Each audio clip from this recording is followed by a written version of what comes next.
ലോകത്തെമ്പാടും പ്രത്യേകിച്ച് European union രാജ്യങ്ങളിൽ എമ്പാടും ഇപ്പോൾ വലതുപക്ഷ രാഷ്ട്രീയം കരുത്താർജിക്കുകയാണ്. BJP-യുടെ അതേ നിലപാടുകളുമായിട്ട്, അതായത് തീവ്ര ദേശീയതയെ പ്രധാന മുദ്രാവാക്യമായി മുൻപോട്ട് വരുന്ന പാർട്ടികളുടെ എണ്ണം അനുദിനം കൂടുക മാത്രമല്ല, പാർട്ടികൾ ഓരോ രാജ്യത്തും ശക്തി പ്രാപിക്കുകയാണ്. റിഫോം പാർട്ടി ബ്രിട്ടനിൽ ഈ കഴിഞ്ഞ തെരഞ്ഞെടുപ്പിൽ അവരുടെ ശക്തി തെളിയിച്ചിരുന്നു. 18% വോട്ടും 5 സീറ്റുകളും നേടിയിട്ടാണ് ആ തീവ്ര വലതുപക്ഷ പാർട്ടി അവിടെ കരുത്ത് അറിയിച്ചത്. അതിന് തൊട്ടു പിന്നാലെയാണ് ഫ്രാൻസിലുള്ള നാഷണൽ റാലി പാർട്ടി. അവർ അധികാരം പിടിച്ചേക്കും ഭാവിയിൽ എന്നുപോലും ഇപ്പോൾ റിപ്പോർട്ടുകൾ വരുന്നു.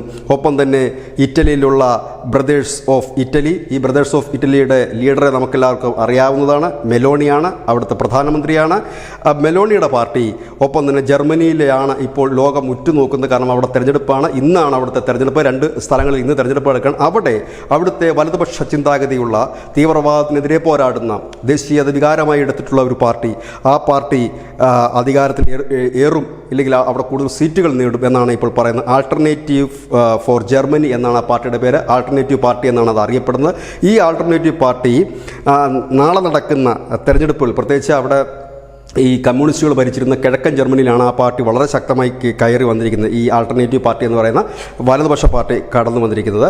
ഇന്ന് നടക്കുന്ന തെരഞ്ഞെടുപ്പിൽ തുറിങ്കയിലും സാക്സണിലും ഈ പാർട്ടിക്ക് വലിയ മുന്നേറ്റം ഉണ്ടാക്കാൻ കഴിയുമെന്നാണ് ഇപ്പോൾ റിപ്പോർട്ടുകൾ വരുന്നത്. ഏതായാലും ലോകത്തെമ്പാടും സ്വന്തം ദേശത്തിൻ്റെ വികാരം ഉയർത്തിപ്പിടിക്കുന്ന പാർട്ടികൾ, റിഫോം UK ആയാലും, ഫ്രാൻസിലെ നാഷണൽ റാലി പാർട്ടി ആയാലും, ബ്രദേഴ്സ് ഓഫ് ഇറ്റലി ആയാലും, ജർമ്മനിയിലെ ഈ പറയുന്ന AFD, അതായത് ആൾട്ടർനേറ്റീവ് പാർട്ടി ആയാലുമൊക്കെ ദേശീയത ഊന്നി നിന്നുകൊണ്ട് സ്വന്തം രാജ്യത്തെ ജനങ്ങൾക്ക് പ്രാമുഖ്യം നൽകിക്കൊണ്ട് മുൻപോട്ട് പോകുന്ന പാർട്ടി, BJP-യുമായി സാമ്യതയുള്ള ഒരു പാർട്ടി, അതേ ആശയങ്ങളും നിലപാടുകളും ഉള്ള പാർട്ടി, സ്വന്തം രാജ്യത്തിന് വേണ്ടിയിട്ട് തന്നെയാണ് നിലകൊള്ളുക എന്ന ഭാരതീയ ജനതാ പാർട്ടി എന്ന് പറയുന്ന പോലെ ആ ദേശീയതയുടെ അതേ വികാരവുമായി തന്നെയാണ് ഈ പാർട്ടികൾ. കാരണം ഈ പാർട്ടികൾ കടന്നു വന്ന വഴികളും ഈ പാർട്ടികൾ ഇപ്പോൾ അധികാരത്തിലെത്തുന്ന വഴികളുമൊക്കെ പരിശോധിച്ചു കഴിഞ്ഞാൽ BJP എങ്ങനെയാണോ ഇന്ത്യയിൽ അധികാരത്തിലെത്തിയത് അതേ വഴികളിലൂടെയാണ് റിഫോം UK അടക്കമുള്ള പാർട്ടികൾ മുൻപോട്ട് പോകുന്നത്. നമുക്കറിയാം, ഈ അടുത്ത സമയത്ത് UK-യിൽ നടന്ന വലിയ രീതിയിലുള്ള സംഘർഷവും മറ്റും നമ്മൾ കണ്ടിരുന്നു. അതിൻ്റെ ഒരു ഭാഗത്ത് റിഫോം UK ആയിരുന്നു. ഏതായാലും ഇത്തരത്തിലുള്ള പാർട്ടികൾ വളരെ സജീവമായി വരുന്നു. അവർ യൂറോപ്പിൻ്റെ പല രാജ്യങ്ങളുടെയും ഭരണസിരാ കേന്ദ്രത്തിലേക്ക് എത്തുന്നു എന്നുള്ളൊരു വാർത്ത തന്നെയാണ്.